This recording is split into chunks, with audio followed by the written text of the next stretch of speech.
Bonjour à tous et bienvenue sur ma chaîne.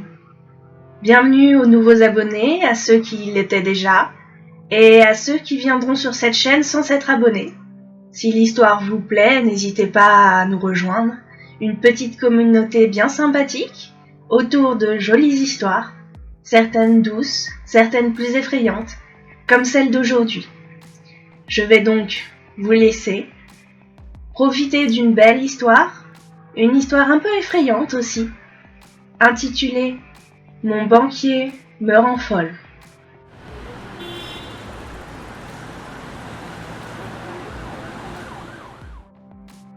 Mon banquier me rend folle. Cela fait bientôt 3 mois qu'il m'appelle presque tous les jours. La vie n'a jamais été tendre avec moi. Je n'ai jamais été très douée à l'école. Ma famille ne m'a pas vraiment soutenue non plus. Et j'ai arrêté mes études après avoir péniblement décroché mon bac. Enfin, non. Il serait plus juste de dire que j'ai essayé de continuer, puis échoué. Depuis, j'enchaîne les petits boulots. Et il y a 6 mois, le magasin dans lequel je travaillais comme caissière a fermé. La faute à la crise économique, comme ils disent tous. Je me souviens parfaitement du jour où mon patron me l'a annoncé. Lui savait. Je sais qu'il s'était battu longtemps pour garder la petite épicerie ouverte. Souvent, il me donnait les produits qu'il ne pouvait plus vendre parce que la date de péremption était trop proche. Il me les mettait tous dans un sac et me les offrait avec un grand sourire. C'était quelqu'un de bien. Mais que pouvait-il faire ? La banque a fini par saisir le bâtiment et nous nous sommes retrouvés à la porte. Ce jour-là, il n'y avait eu qu'un seul client, une dame âgée qui m'avait vidé son porte-monnaie sur le comptoir. J'avais passé beaucoup de temps à compter les petites pièces, mais au moins, cela m'avait occupé. Et puis après, à la fermeture, il m'avait annoncé la nouvelle, en larmes. Pour lui aussi, c'était un coup dur. Oh mon Dieu, et sa femme qui était enceinte. Au moins, j'avais pu remplir mon frigo de tout ce que j'avais pu trouver. Mais ça ne dure qu'un temps. Et je n'avais pas pu retrouver autre chose. Tout le monde demande un diplôme de vendeur maintenant. Et le chômage qui progresse.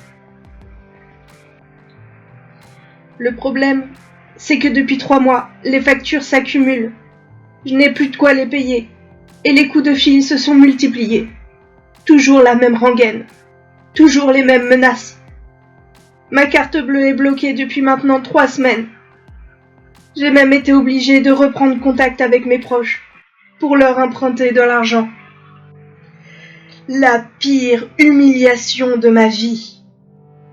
À cause de ces foutues interdictions bancaires, j'ai dû aller sonner à la porte de chez mes parents. Mes parents qui m'avaient plus ou moins mis dehors à ma majorité. Et tout ça pour leur demander de me prêter de quoi m'acheter à manger. Pourtant, mon banquier connaît bien ma situation. Je le lui ai expliqué, encore et encore. Il a accès à mes dépenses. Il sait que je n'achète que le strict minimum. Je ne mange plus qu'une fois par jour. Et j'ai faim.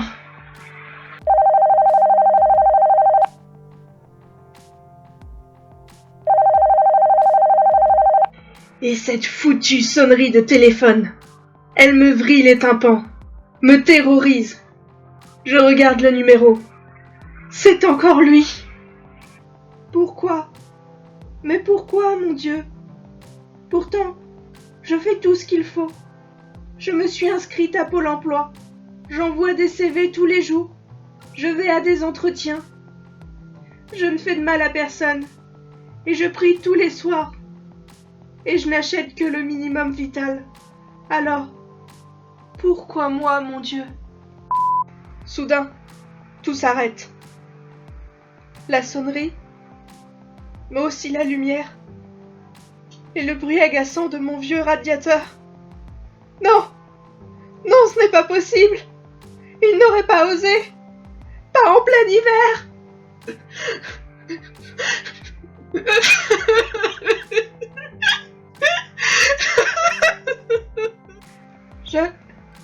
J'ai peur du noir. Je me recroqueville sur le carrelage glacé et me mets à pleurer. J'entends sa voix, encore et encore. Elle refuse de partir. Vous êtes dans le rouge. Régularisez votre situation. Vous êtes dans le rouge. Régularisez votre situation. Vous êtes dans le rouge. Je deviens folle. Qu'est-ce que je vais faire maintenant? Je ne peux plus recevoir d'appels d'embauche. Je ne peux plus manger à ma faim. Et maintenant, je vais même mourir de froid. Régulariser ma situation. Je ne vois plus qu'une seule façon de le faire. Je tâtonne jusqu'à la cuisine et fouille dans un tiroir. Normalement, c'est là qu'il est rangé. Oui, je l'ai. Je sors mon plus beau couteau de cuisine et en vérifie le tranchant du bout des doigts. Dire que c'était un cadeau de Noël. Pardonnez-moi, Seigneur, pour ce que je m'apprête à faire. Mais je ne veux pas mourir lentement, de froid et de faim, toute seule, dans cet appartement sordide.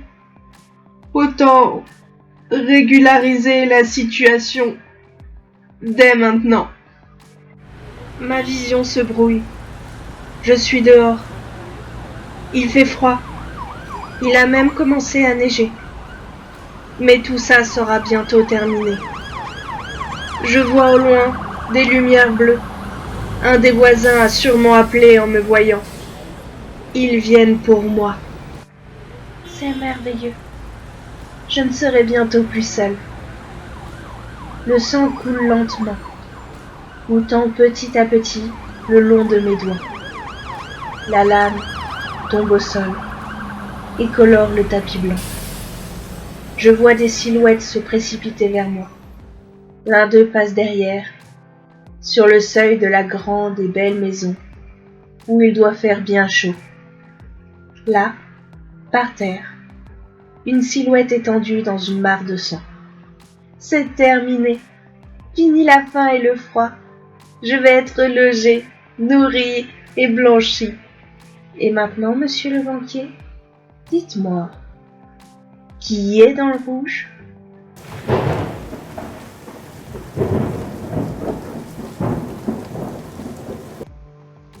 Et voilà, c'est la fin de cette histoire. J'espère qu'elle vous a plu, qu'elle vous a fait frissonner, pleurer peut-être. Mais en tout cas, j'espère qu'elle vous a détendu et qu'elle vous a diverti. N'hésitez pas à vous abonner, à mettre un pouce bleu et un commentaire dans lequel vous pouvez me demander d'écrire sur un thème en particulier, me demander une suite à une histoire que j'ai déjà racontée, ou tout simplement me dire ce que vous avez apprécié ou moins apprécié. Sur ce, je vous laisse, à la semaine prochaine et surtout, n'oubliez pas de rêver.